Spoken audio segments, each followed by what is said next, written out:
All right, and we are live. So, welcome everybody to this afternoon stream. Well, afternoon for me, I guess it's evening for Helena. Correct. Um, but yeah, this is Real Crusades history, and we're doing a look today at Helena Schrader's book, "The Tale of the English Templar." And there's a lot to get into with that. This is all about the trial of the Templars and kind of taking a historical fiction uh, examination of that incredible event in history. So there's a lot to talk about for us today here. So I'm here with a good friend of mine, a good friend of the channel, very frequent contributor to Real Crusades history and to the whole project. So this is Helena Schrader. Helena, welcome again to yet another stream. Thank you. Thank you for having me. I love being featured. All right, absolutely. And I'm glad we're getting to do this today. So a little bit of background, Helena let me know that she was re-releasing, I believe, was this your first novel you ever wrote, Helena? Or I think it's the first. Yeah, it's the first one. No, it's not the first, because there's the St. Louis Knight, which is this. When this first came out, it was thought of as a trilogy of Templar novels, which I called the Templar trilogy. And it starts with St. Louis Knight, and then there's Saint Jean of Acre, and then the English Templar. So this was effectively the third book that I published. Okay. And then I pulled the second book in the series because I didn't think it was good enough. In retrospect, I got uncomfortable with the fact that it was public. Of course, there are still some copies out there in used bookstores or whatever. I've heard rumors that some of them go for $900 with crazy things like that. It doesn't really matter. I really don't want people to read it. It would be not. And St. Louis Knight is still out there. It's actually been released as also as an audiobook. But all of these books are essentially 30 years old. Okay, great. So yeah, again, this is about the trial of the Templars. Obviously, been a big subject for me. I did a really long documentary about that, just kind of trying to cover the whole history of it a while ago on Real Crusades history. So, and I do recommend, guys, you check out this book. If you go to the description below, you can find a link to Amazon and pick up a copy. I've got mine here. It is a really awesome historical novel, and it kind of takes a lot for me to really get into a historical novel. Obviously there's a lot of lackluster historical fiction out there, but this one really is interesting and really just shows a lot of knowledge of the period. So yeah, Helena, do you want to talk a little bit about why you decided to write this book, what your inspiration was for writing this? I think we can. Bottom line is, at this time I was living in Europe. I was living in Germany at the time, and if you're living in northern Europe, it's really nice to get down to the south. So that the south of France was where my husband and I spent a lot of our holidays. And if you're traveling around the south of France and Languedoc, you're going to run into Templars everywhere you go. I think people can't see very well, but I have this marvelous book. It's in French actually here about the sites, all of the sites, the Sites Templar de France. And you can just go to an area. So if you know you're going to be visiting the Auvergne, you can go and say, oh, where were the Templars here? And then you can find a map of all of the, I mean, we're talking little tiny, it's too small here, little tiny parts of France, and they'll still have, two dozen different Templar commanderies in them. And many of them still have ruins, and you can go and visit. So the bottom line is I was spending a lot of time in the south of France, and I kept running into Templars. I was running into also the places like Najac, where they were kept prisoner. And there was I was also at this time not quite interested in the what do you call the Albigensian crusades, the Albigensian heresies. And that comes because one of the places I stayed, one of the places that we rented, it was a gîte in near Saint Jean de Garde, which had these Cathar roots, traditions, histories around it. So this is one of those cases where probably travel inspired me to dig and do more research. And as you do more research and then the research, and then those places you're visiting become even more meaningful and powerful, etc. So it sort of snowballs into this fascination with this entire period.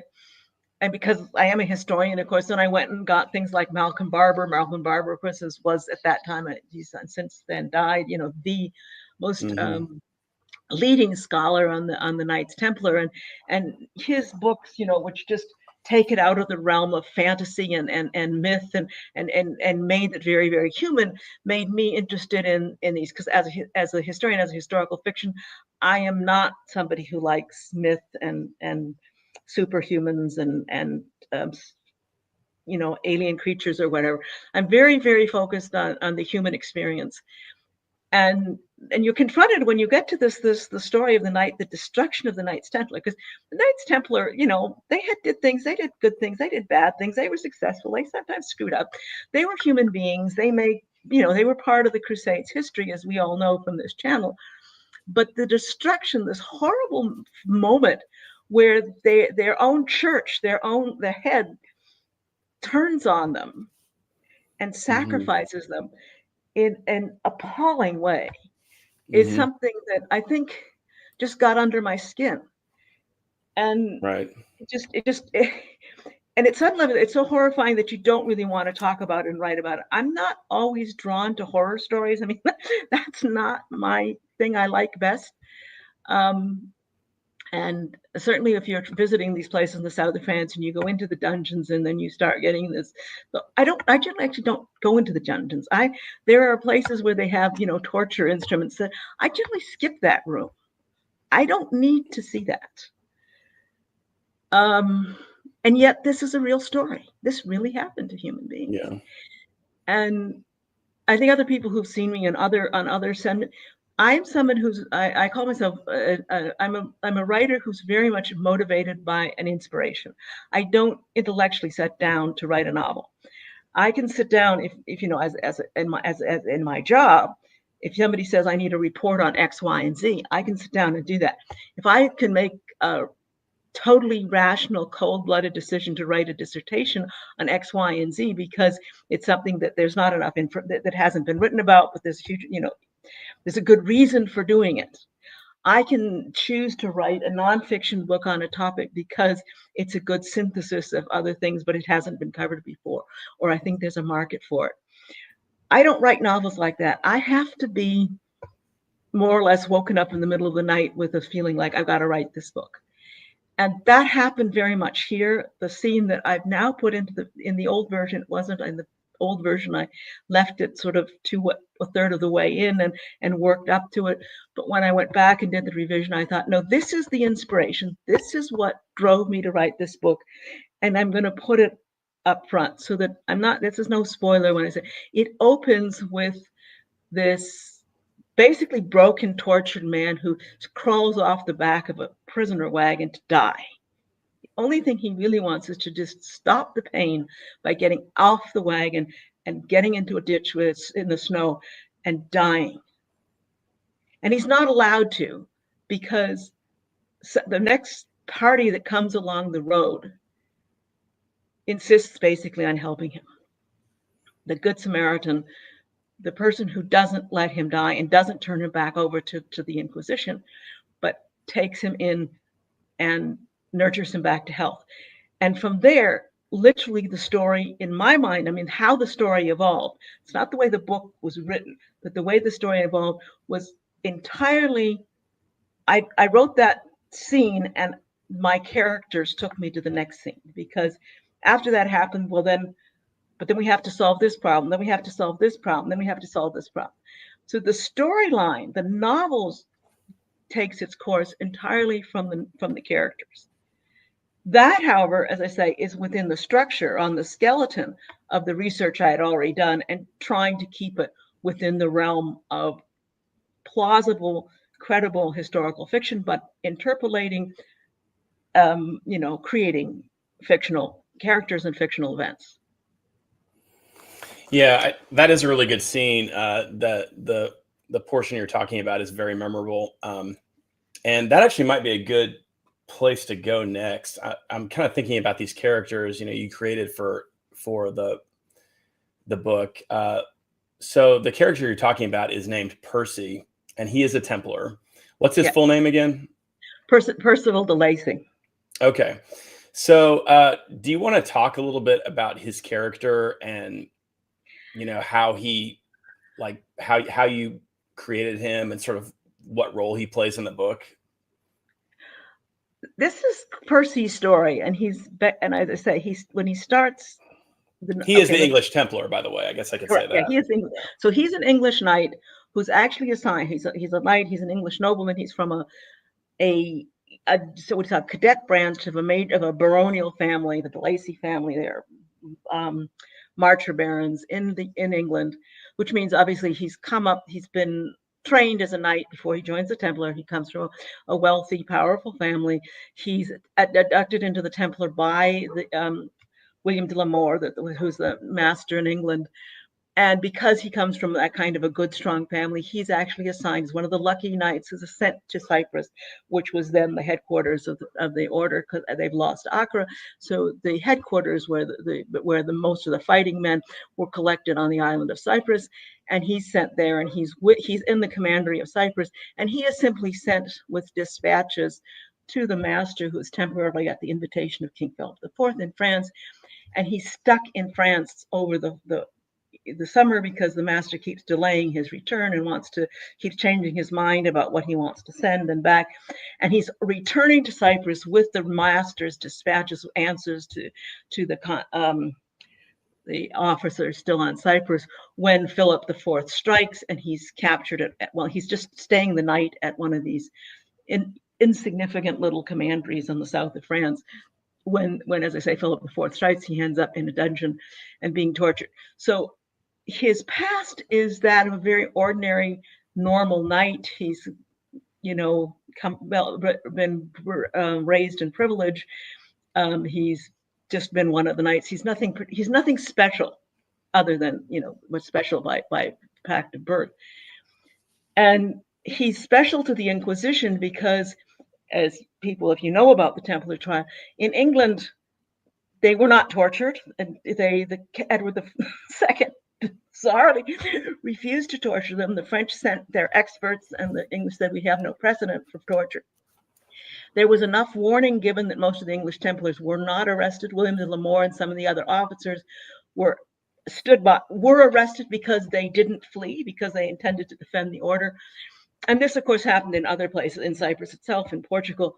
There were other places in the Holy Roman Empire, for the most part. The Templars weren't either found innocent, or they were arrested, but they were not put to the torture, etc.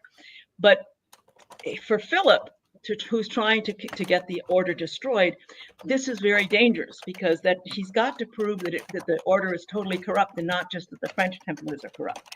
So getting a witness, an English witness that confesses, is important to the Inquisition's trial. This is fictional. It is not fictional that the English were not tortured. It is not fictional that Philip IV was very anxious to get the Templars condemned across the world. It is historical that the Pope was trying to get other kingdoms to condemn the Templars, and it's historical that in many kingdoms they were not. But the idea that a single English Templar was important is something I invented, but within the context of that would make sense. If you're a trial lawyer and you're trying to get some evidence beyond, to prove that it wasn't just in France, and having someone like this would be very valuable. So that's so he's valuable to the Inquisition, which is why they focus on him and force him through torture to confess. And at that point, Percy's, now he's broken. He's, as I say, he's a broken person. He's not particularly heroic. And so for me, this book is very much about someone who has been broken, and then how they deal with that fact and recover psychologically. And to the point where, as I say, he starts he doesn't really want to be part of the resistance. He doesn't want to fight back. But as he gets stronger and he starts having some successes, it builds to hubris and errors, and ultimately defeat. He goes. There's this whole arc. There's an entire character arc of is that the beginning almost doesn't matter what he was before. The story of Percy is what happens to Percy after he's been broken, and then is restored to health and gradually to power, etc., and how he uses that or doesn't use it. I personally think that some of the most important scenes is there's a priest who he rescues who has also been horribly tortured, and there are discussions between them because they see the issue very differently. Because by Percy is not turning the other cheek. Percy is not doing the completely Christian or Christ-like behavior. He is actually using force against the church. And that is an issue, of course, which is challenged by others people in the book. Am I going too far, Steve? No, I mean, there's so many interesting things I want to discuss here. But yeah, I think that is one of the interesting things about Percy's character is that the beginning of the book does sort of show the suddenness of this being brought up. You know, there is this myth out there that the Templars kind of went through this. They kind of were gradually getting more corrupt. People started having a problem with them. That's really not true. The Templars, their reputation, their function, it was consistent. And, you know, on the like this is actually a thing that, you know, Barber and Nicholson talk about in their books, is how when the king of France all of a sudden says, you know what, these guys have to all be arrested. They're a bunch of Satanists and you know, sexual perverts and all this stuff, and the whole order is corrupt, and we're gonna you know, take this. I'm taking this order down. Basically, it was a shock to all of France and to Europe, and that really is conveyed in the story. You know, one minute Percy's going along, he's, you know, the mundane tasks of being a member of the Templar Order, and then he's suddenly arrested, and all of a sudden he finds himself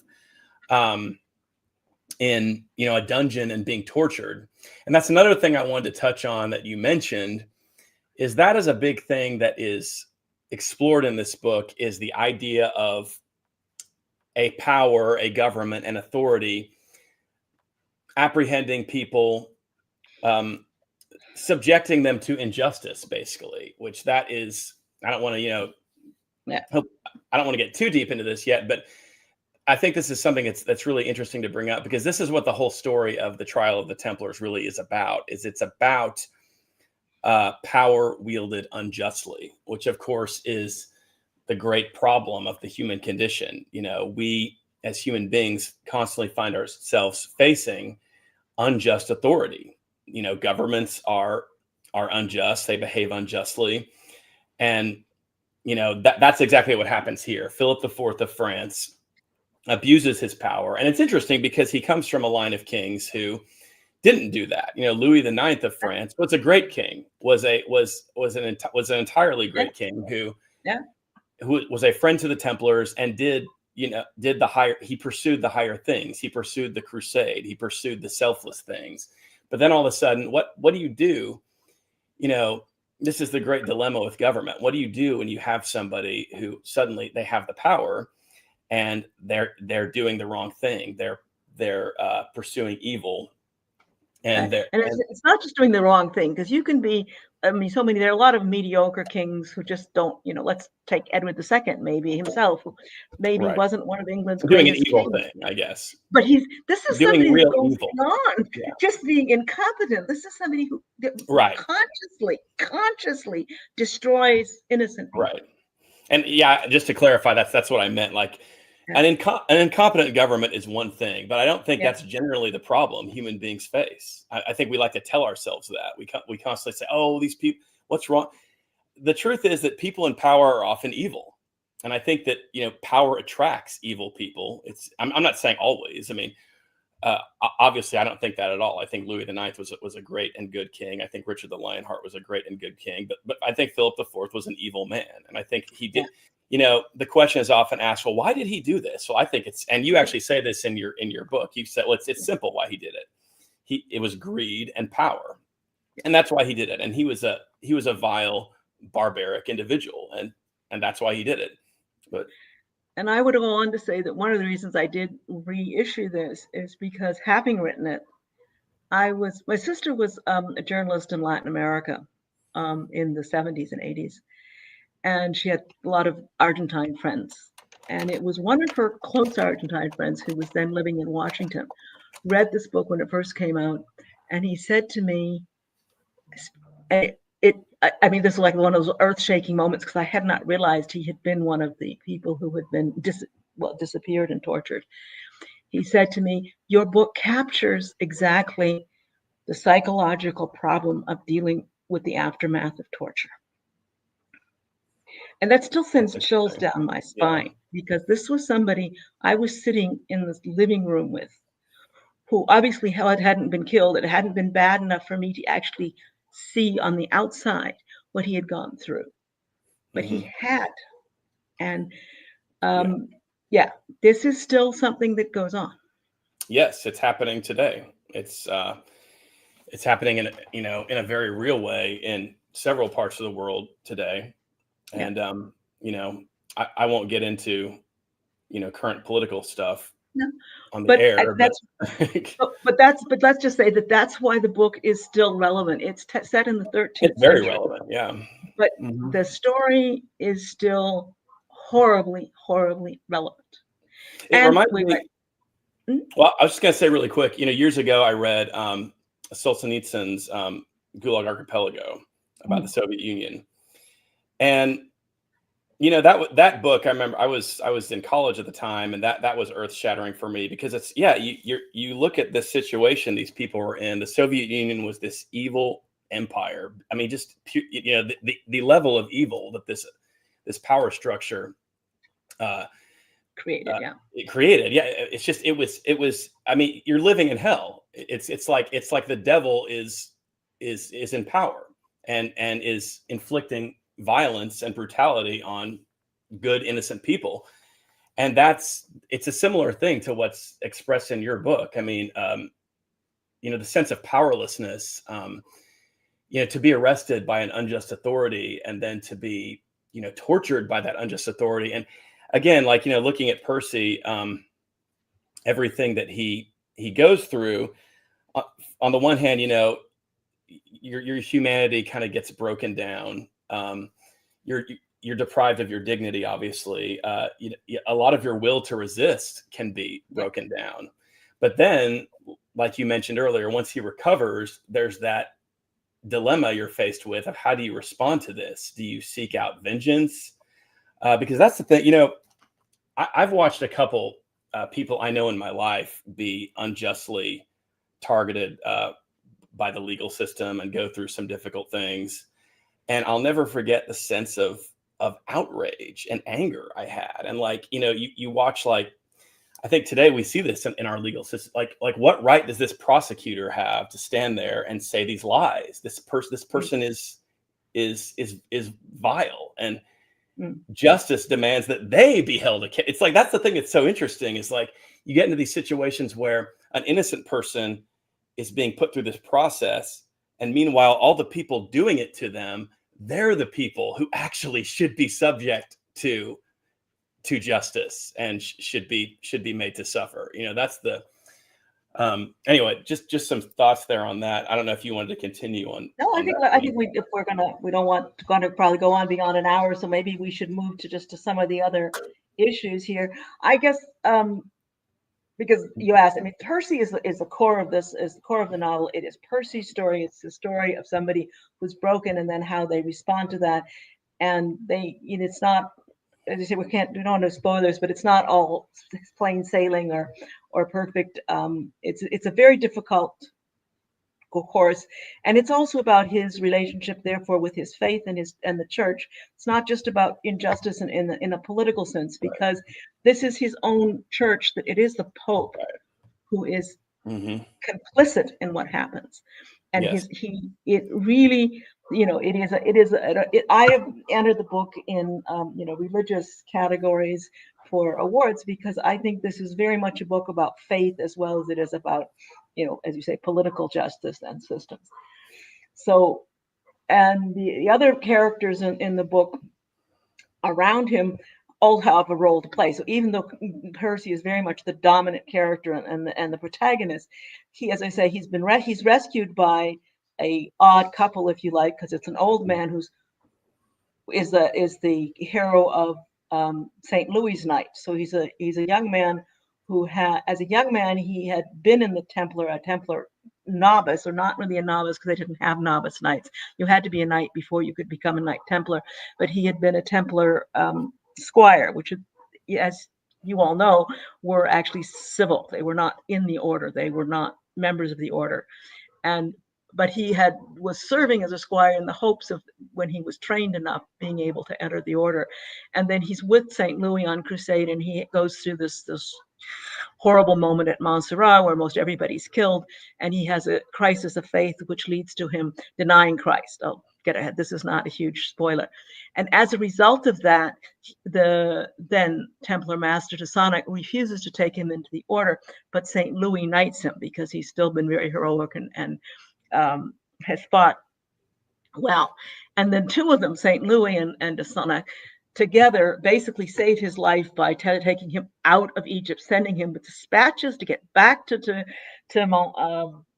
Damietta, and they're on to Accra. So he's not there when the army is captured. And then he becomes a secular knight. He serves St. Louis as a secular knight, and he marries a young heiress, and who's a Najak, and because St. Louis rewards him with the heiress. And so in the tale of the English Templar, he is now an old man. His wife has already died. The heiress is dead. He has a son and two grandsons and two granddaughters. And the youngest granddaughter, Felice, is his pride and joy. She's only 16, but she's very intelligent, and he's taught her, Latin and Greek, and she's, going to a convent school, and she's the apple of his eye. And these are the two that save Percy, because it's Felice who finds them. As I say, that's in the very first scene. I'm not spoiling anything. And she knows that her grandfather wouldn't let him die, so she gets her grandfather to come. And the two of them then, or mostly Geoffrey, the old man, organizes his entire rescue, which is complicated. So we're not going to go into that. We'll let that be. But this old man is dedicated to the order, to the Knights Templar.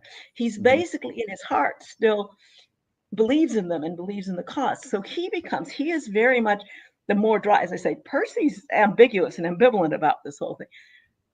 Geoffrey's not. Geoffrey is determined to defend the order and to get them declared innocent. He's a very, very strong personality in his own. And of course, it's easy for Geoffrey. He's a French nobleman with lots of money, and he's an old man. He turns 80 in the course of the novel. He's ready to die.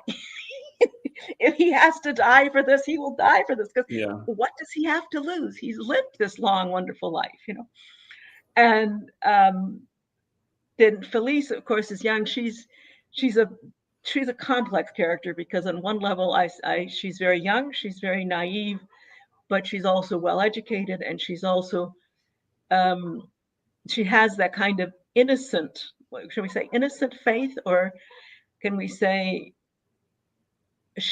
that goodness that you sometimes get, I think, almost in children, I think, J. Stephen, that kind of innocent goodness that says this is right because it's right, and I can do nothing. She's not corrupted yet. If it's right, then you have to do it. And there's no if, buts, maybe, and right. It's doing the right thing, because it's the right thing to do, versus bargaining with yourself over how can I gain advantage. Yeah, and like you're saying, I have 3 kids. I can tell you, children don't see any of that. They really don't. They very much have a natural sense of right and wrong. And sometimes when they encounter something that to us seems like normal, but to them they say, well, that's not right. Why would somebody do that? So it's not fair. But right. That's not Stuff fair. Like that, the sense of things being fair or not fair is very, very, sort of independent of what we teach them, I feel like. And I think Felice is kind of shaped by her grandfather's ideals. To me, the character of Geoffrey really represents the pre-corrupt time for the Kingdom of France. France in the age of this good king, Louis the Ninth. There, that is a very real thing. You do see societies go through this thing where there's a phase where there is justice, where the people in charge are good people, and then that changes, and then you have the corrupt individuals come to power, you have the evil individuals come to power, and there can be that I mean, I imagine people in the Soviet Union may have like felt this way about, prior to the revolution. You had an age of higher ideals. We don't have to get into that, but there's this wonderful joke about this old man stumbling around, and he's picked up by the police, and they trying to get his identity of who he is and where he is, and the bottom line is, he said, where do you live in Leningrad? Where did you go to school? St. Petersburg. Where do you live now? Leningrad. Where were you born? In St. Petersburg, in Petrograd. Right. And then they say, where are you trying to go? You're wandering around. And he said, I'm trying to get back to St. Petersburg. Right. Yeah, exactly. Yeah. And that's this character of Geoffrey. He represent, Louis IX kind of like casts a shadow on this book, because this was a good king. And Geoffrey was he was a knight who stood beside that good king. Yeah. And now in this age of corruption, he wants to fight. And I think that's a real thing. Like, as you get older, you start to realize that maybe there is a certain courage that comes with age, I think, because like you're saying, like, well, I'm at the end of my life. I'm going to stand up for my ideals. It might be easier to speak out on behalf of your ideals as you get older. So just to kind of let everybody know that a big part of this novel is that it is about the idea of the Templars and some of their friends resisting in some way. And what inspired Helena to explore this is there was a council at Vienne, a church council in Vienne, where a group of Templars actually showed up. And you can talk more about this, Helena, if you want, but in full regalia, and said they represented a group of several thousand free Templars, and wanted to argue on behalf of the order. It's kind of a footnote in the trial of the Templars, but it really is intriguing. And I think, I don't know if you want to talk more about that, Helena, but that is kind of what you were exploring here. So as I say, this isn't just, it is, I didn't come up with this idea of some resistance out of nowhere. It is in all of the major history books. It says that at the Council of Vienne, which was supposed to just be a cut and dried rubber stamp on the decision that had already been made, but they made this appeal that with the foreign, and particularly apparently the Archbishop of Canterbury and some of the foreign bishops and cardinals, and says, no, we can't trust confessions that were by torture. I mean, everybody at the time knew that the torture had been involved. So the French tried to send torturers to England because the English were so backward and didn't have any of their own. And everybody knew that. And so there was serious resistance inside the church from bishops and cardinals to the decision against the Templars. Cyprus, as I said, the Holy Roman Empire, certainly the Iberian states, which wanted the Templars intact because they were still fighting the occupation. So within the church, there was opposition to the idea of getting rid of the order. And so some of these voices actually said the Templars should have a right to defend themselves. And the French, so confident that they'd eliminated all of the opposition because they, burned them as relapsed heretics, for those who had tried to defend. The 600 who initially said they defend the order, many of them had confessed, so they were burned at the stake as relapsed heretics, and that basically killed the courage of the others to stand up. So they were fairly confident that no one would show up. And instead of that, as I say, 7, 9, 12, it's different versions. Templars arrive in full montage and say they're there at the request of the Council of Vienne to defend the order. And they claim to be representing between 1,500 and 2,000 still free Templars in the woods around Lyon. And that's the core of how could they, who were they and where did they come from and who might they have been, how might that have been? And so the novel is between the 2 points of the story of the broken knight to the story of building up a resistance organization that appears at the Council of Vienne, or is represented at the Council of Vienne. the real core of the novel is the story of Percy himself as an individual. But obviously, this idea that as he becomes stronger, he becomes more active in trying to fight the injustice is the plot line. Right. And I wanted, while we were talking about the characters, I want to come back to the other character that I personally think is strong, and that is the character of Umberto. And this is a young cleric who, in the beginning, actually he's not a bad person. But the key thing about Umberto is that he is actually he's a nice young man whose family has decided he's supposed to go into, holy orders because whatever, he's the second or third son or whatever. And he's fine, he's at the university. And then he gets pulled into this, but in the sense not of the victim, but of being tempted with power, and so that the other characters use his innate ambition, which is not necessarily a bad thing.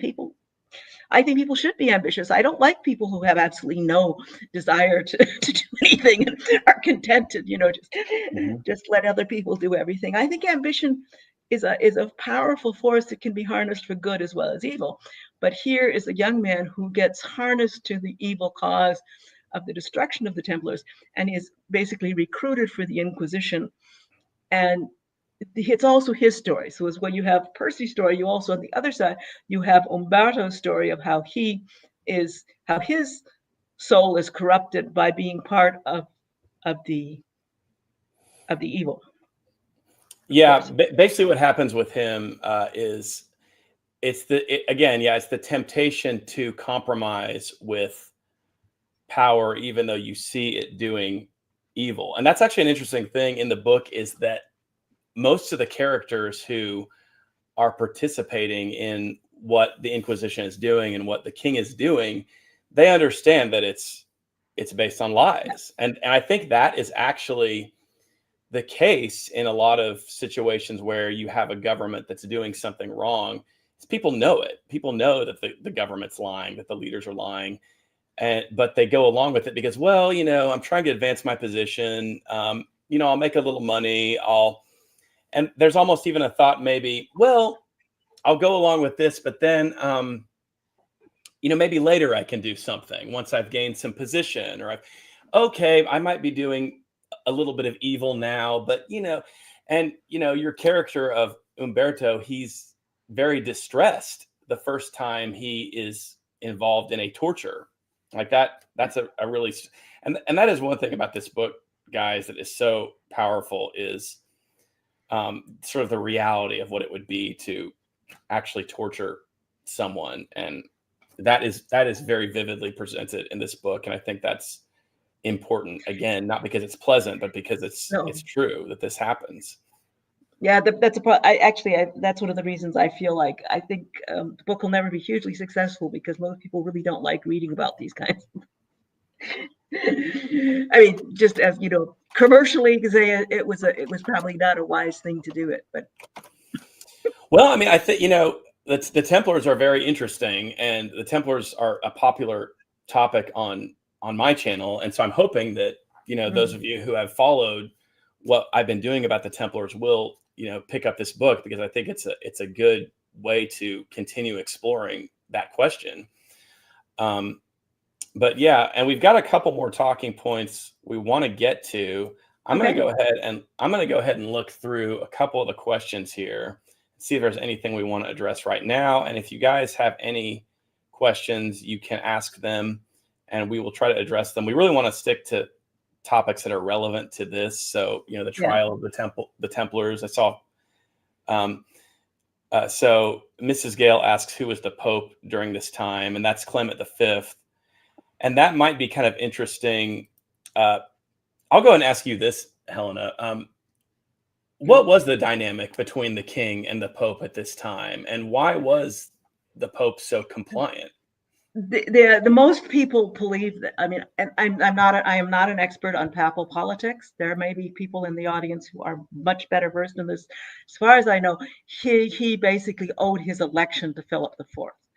Clement V, first of all, owed his election to Philip. Secondly, Philip the Fourth had taken out his predecessor, was his an immediate successor, but with practically the same charges as against the Templars, accusing him also of heresy and I don't know, whatever, sodomy and everything, and had him arrested and removed. So that there's a sense of Philip had no compunction about attacking a pope and killing him if necessary. I mean, he did not hang him. He did not actually publicly kill the Pope, but he drove him to his death. And there are those who believe he was poisoned by Philip IV. But he was certainly he was accused, as I say, of practically the same crimes as the Templars, and removed from power. And so there was a precedent of a pope being destroyed by Philip IV, and then Clement V himself probably owed his position to it. That said, I don't find that a very good excuse, because once you're Pope, you are Pope, and you do have power. And again, the Templars could have been his army. If he'd wanted to stand up to Philip IV, he could have actually asked those knights to come back to, Avignon and be his defense. I'm probably being naive about that, frankly, but I find it very, very hard to have sympathy for Clement V. I haven't personally been able to find any reason why I should accept or justify, what he did. Yeah, well, it's interesting too, because this is, 100 years after, or roughly 100 years after the reign of Pope Innocent III, who really was the dominant figure in European politics at that time. But things were changing a lot, and the King of France was arguably the most powerful figure in Europe at this time. And yeah, I mean, I really agree with you that, and again, that's another interesting thing. The question of,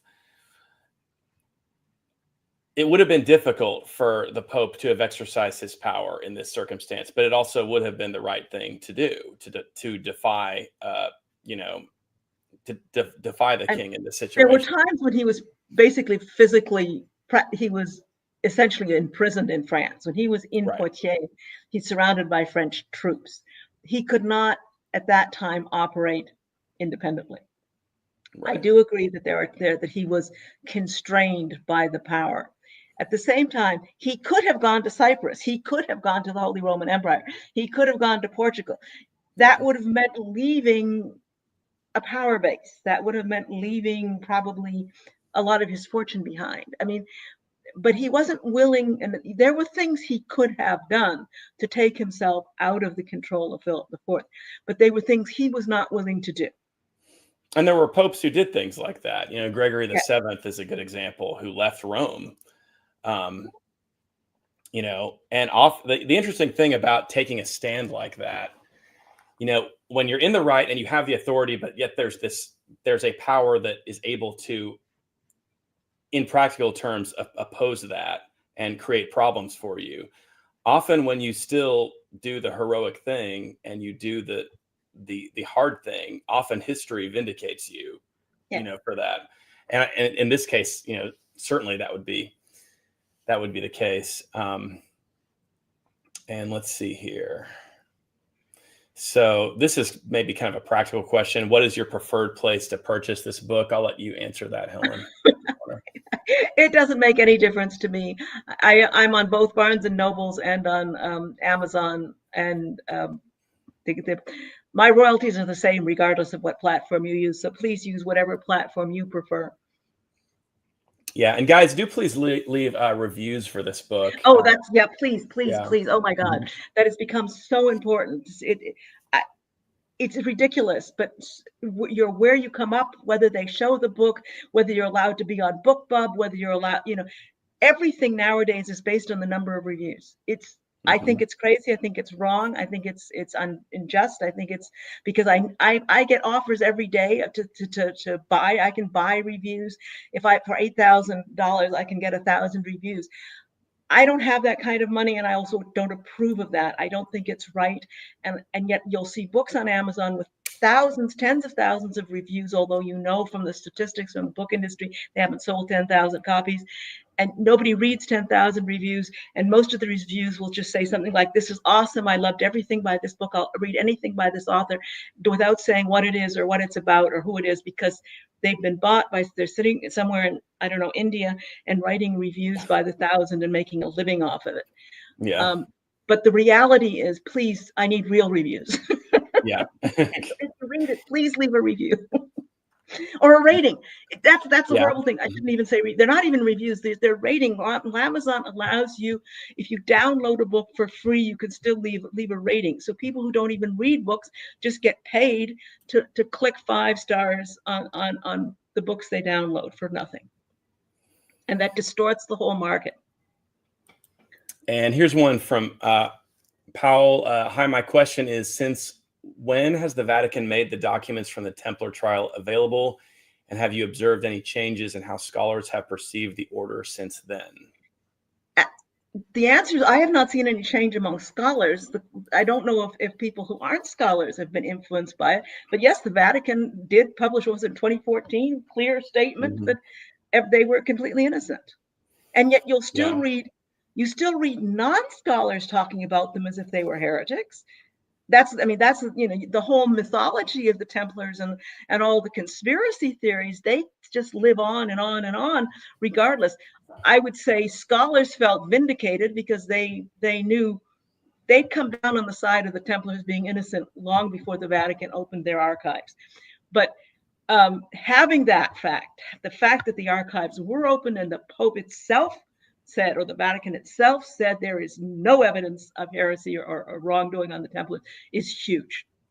There's, that is really, really important. And I believe you mentioned in the historical notes for the book, you said Pope Benedict XVI actually officially ruled that the Templars were innocent. So the Pope has officially cleared them of any wrongdoing. And, again, the charges that Philip leveled against them, this is a point that Barber and Nicholson both make, is that these were boilerplate medieval slanders. They worship Satan. They worship the head of a cat. They were, they were sodomites.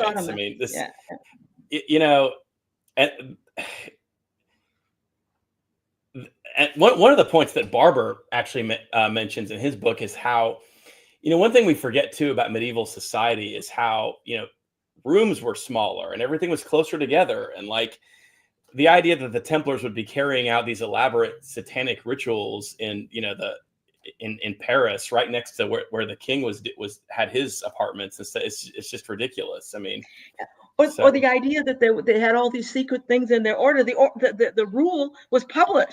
Right. Anybody could read the Templar rule. It's written down. It was not a secret document, Yeah. But okay. Yeah, I've They're preaching to converted. That's true, but it's just but like you mentioned, there are people out there who will still say things like, "Oh, well, they got corrupt over time." Well, the only way you can think that is if you just don't know anything about their history. Because, were there individual Templars who maybe did something underhanded? I'm sure that happened, but in terms of the function of the order throughout its history, there wasn't some kind of gradual process in which that changed or in which it became, less focused on its mission. They were entirely focused on their mission through their whole history. The problem is the loss of the Holy Land, because the Templars are not founded until, of course, the Christians have control of Jerusalem.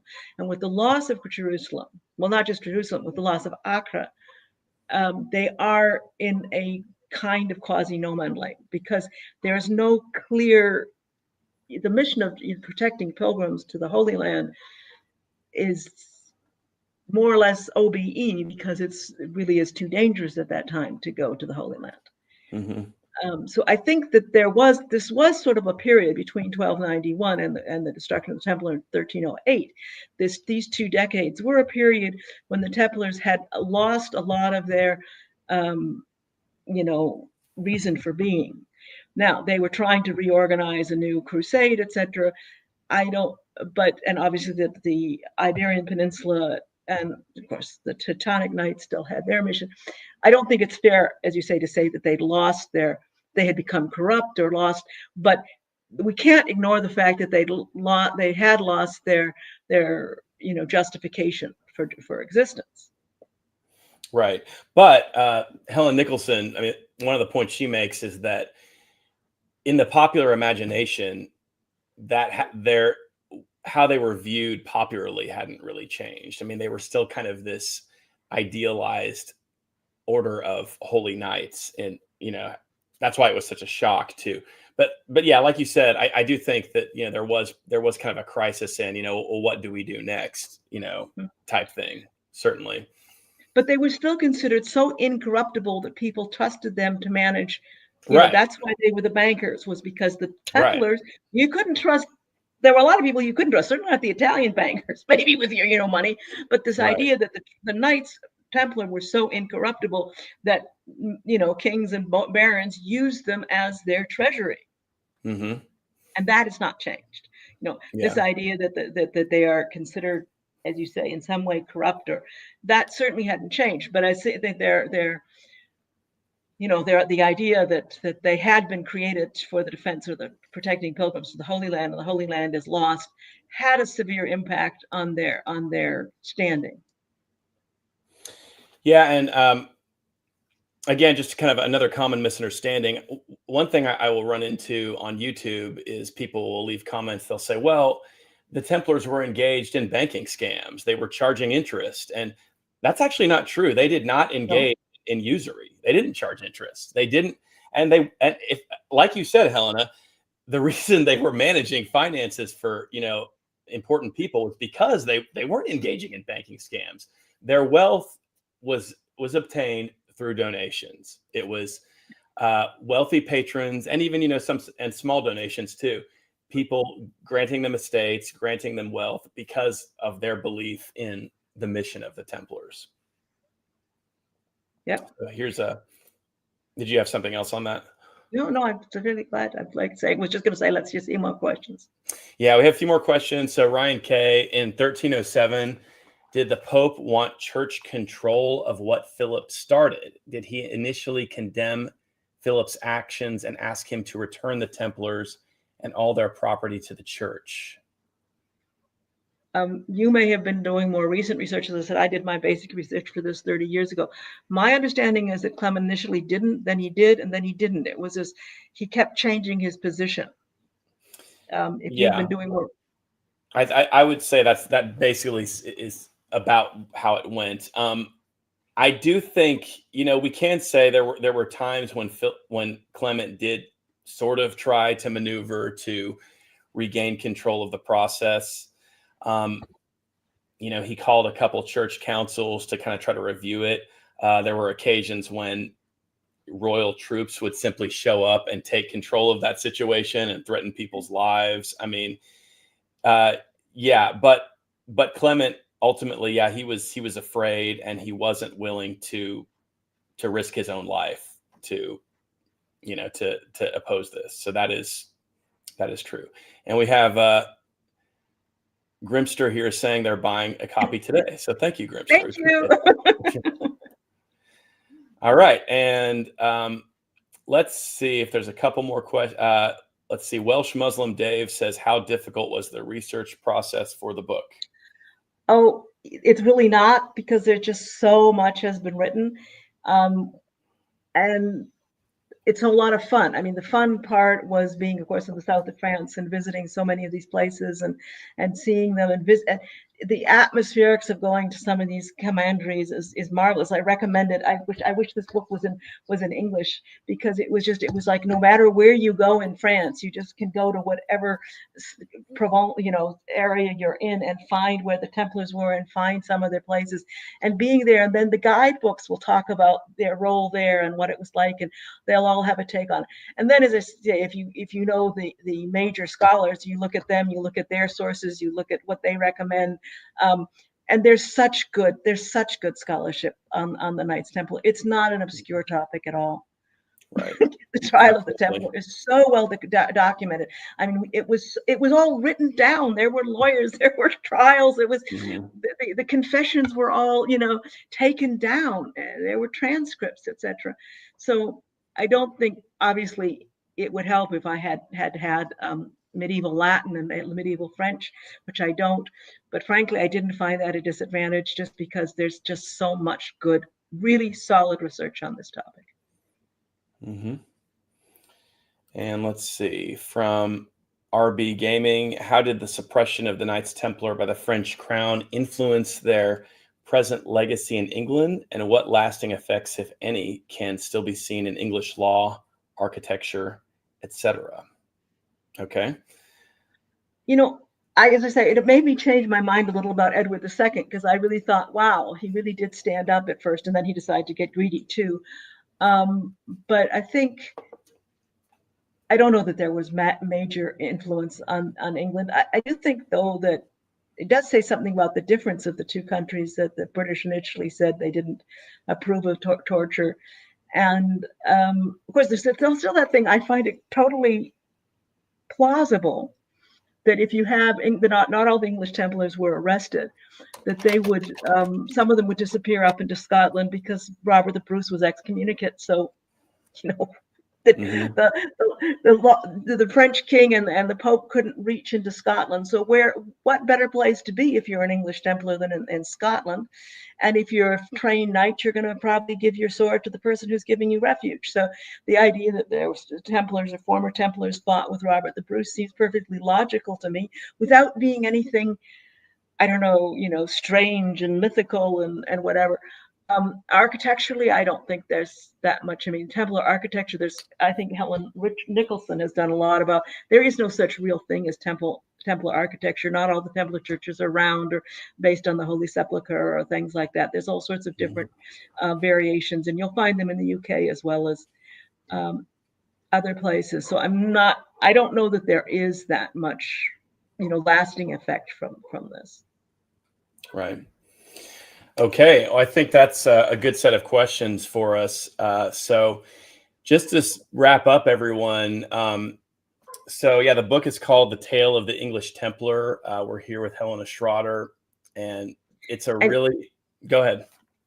Be sure you don't just buy the English Templar, because that's the old version, the 30-year-old version, which it's longer, it's not as well written. It's not as concise. It's not as focused.